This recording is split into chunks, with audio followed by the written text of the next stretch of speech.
안녕하세요. NH투자증권 100세시대 연구소 수석연구원 한세연입니다. 2022년 7월 12일 퇴직연금 디폴트 옵션 사전 지정 운용 제도가 시행된 이후 퇴직연금 가입자들은 디폴트 옵션에 대한 관심이 높아졌는데요. 오늘은 직장인이라면 필수로 가지고 있는 퇴직연금 디폴트 옵션이 무엇인지 알아보는 시간 준비했습니다.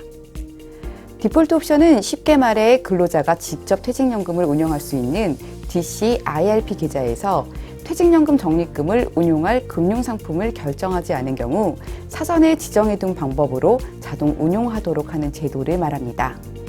왜 이런 제도를 퇴직연금에 도입한 것일까요?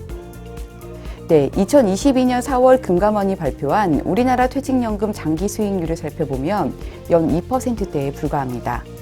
반면 퇴직연금 투자가 활발한 미국 호주의 2013년에서 2019년까지 7개년 퇴직연금 연평균 수익률은 각각 9.5%, 8.9%였습니다. 퇴직연금은 은퇴 후 국민연금을 수령받기 전 약 10년간 소득 공백기에 노후소득 역할을 해주어야 하는데 우리나라에서는 정기예금과 같은 원리금 보장을 선호하는 가입자가 많아 수익률 개선이 쉽지 않은 상황입니다. 따라서 퇴직연금 투자를 망설이거나 퇴직연금을 방치하고 있는 상황이 개선되기 위해 디폴트 옵션이 도입되었습니다. 디폴트 옵션 가입 절차를 살펴볼까요? 첫째, DC 가입법인은 전체 퇴직연금 가입자의 과반 동의를 얻어 DC 규약에 디폴트 옵션 상품을 반영합니다.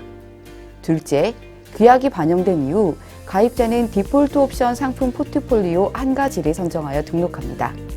셋째, 디폴트 옵션이 선정된 이후 신규 부담금과 만기 자금의 별도 운용 지시가 없을 경우 사전에 선정된 디폴트 옵션 상품이 적용되어 매수됩니다. 디폴트 옵션을 선정해도 바로 상품이 매수되는 것은 아니기 때문에 주의하시기 바랍니다. 그럼 고객이 디폴트 옵션 상품을 선정할 때 고려해야 할 점은 무엇일까요? 먼저 나의 투자 성향을 살펴보고 디폴트 옵션 상품의 종류와 특징을 살펴 운용 지시를 미처 하지 못하는 상황이 발생할 때 매수해도 좋을 디폴트 옵션을 신중하게 선정해야 합니다. 디폴트 옵션 운용 상품은 퇴직연금을 맡고 있는 금융회사가 별도 포트폴리오를 구성해 차이가 있습니다. 디폴트 옵션을 운영할 수 있는 상품은 고용노동부의 승인을 받아야 하는데요. 대개 정기예금, 글로벌 자산배분펀드, TDF 등을 단독 상품 혹은 포트폴리오 상품으로 구성하고 있습니다. 위험 유형에 따라 초저위험부터 저위험, 중위험, 고위험으로 나누어져 있고 고객은 위험 감내 수준에 맞는 상품을 선택하는 것이 중요합니다. 이때 초저위험 포트폴리오의 경우 정기예금 상품으로 구성되어 있어 만기 시 현금으로 상환되는 상품입니다. 만기 전 상품을 변경하고 싶어 중도매도를 신청한다면 예금 약관에 명시된 금리로 적용되니 주의해 주시기 바랍니다. 디폴트 옵션 포트폴리오는 위험 유형에 따라 정기예금과 펀드로 비중을 조절하여 구성하고 있고 저위험, 중위험, 고위험 포트폴리오는 재투자가 가능합니다. 다음, 가입자는 디폴트 옵션에 편입되어 있는 상품과 구성 비중을 살펴보아야 합니다. 어떤 종류의 펀드가 디폴트 옵션 상품이 될 수 있을까요? 현재 디폴트 옵션 상품이 될 수 있는 펀드는 밸런스드 펀드와 TDF 펀드라고 봐도 무방합니다.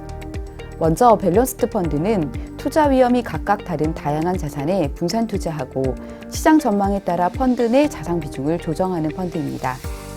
다음 TDF는 은퇴 시점이 많이 남아있을 때는 전체 자산에서 위험 비중을 높게, 은퇴 시점이 가까워질수록 위험 자산 비중을 낮추고 안전 자산 비중을 높이는 방식으로 운용됩니다. 생애 주기별로 위험 자산에 대한 목표 비중이 사전에 결정되어 있어 연금 가입자에게는 특화된 상품으로 알려져 있습니다. 디폴트 옵션은 퇴직연금 제도 중 DC와 IRP 계좌의 가입 고객 중 디폴트 옵션을 미리 선정한 고객에 한해 적용됩니다. 이때 디폴트 옵션 적용 대상은 두 가지로 나뉘게 됩니다.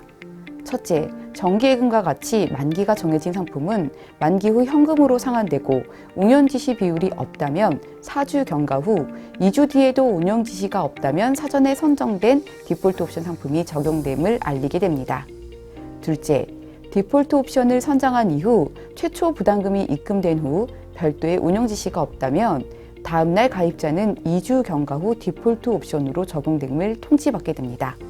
이때 DCIRP 계좌에서 운용 지시 비율을 선정한 고객은 디폴트 옵션을 선정하여도 운영 지시 비율이 우선 적용되기 때문에 걱정하지 않으셔도 됩니다.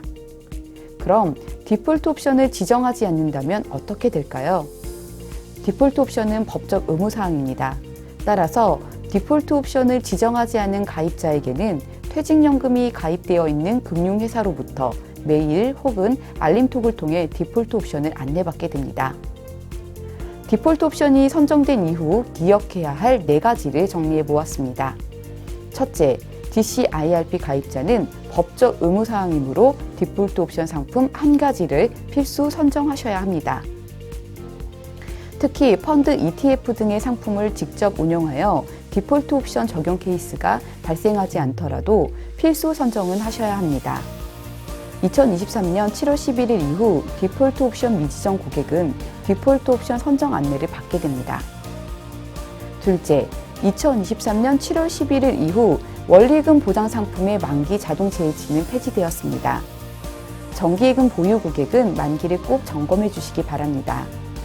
정기예금 만기 시 같은 상품일지라도 재매수를 하거나 다른 상품으로 변경해야 합니다. 셋째, 디폴트 옵션은 1가지만 선정이 가능하고 언제든지 변경할 수 있습니다. 다만 정기예금이 포함되어 있는 상품은 만기 전 예금 적용 금리를 꼭 확인하시기 바랍니다. 또한 본인의 투자 성향보다 더 높은 위험 유형의 상품도 부적합 확인 절차를 거쳐 상품 가입이 가능합니다. 넷째, 디폴트 옵션 상품도 선정하지 않고 스스로 운영 지시 비율을 선정하지 않는 경우 가입자의 적립금은 운용되지 않습니다. 퇴직연금 부담금 입금 전에 운용 지시 비율을 미리 지정하거나 디폴트 옵션을 사전에 선정해 두었는지 점검해 보도록 합니다. 마지막으로 디폴트 옵션은 퇴직연금 투자에 맞는 기가 아닙니다.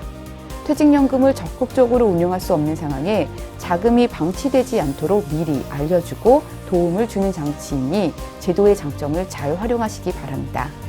이상으로 직장인이 꼭 알아두어야 할 퇴직연금 디폴트 옵션에 관한 안내를 마치도록 하겠습니다. 감사합니다.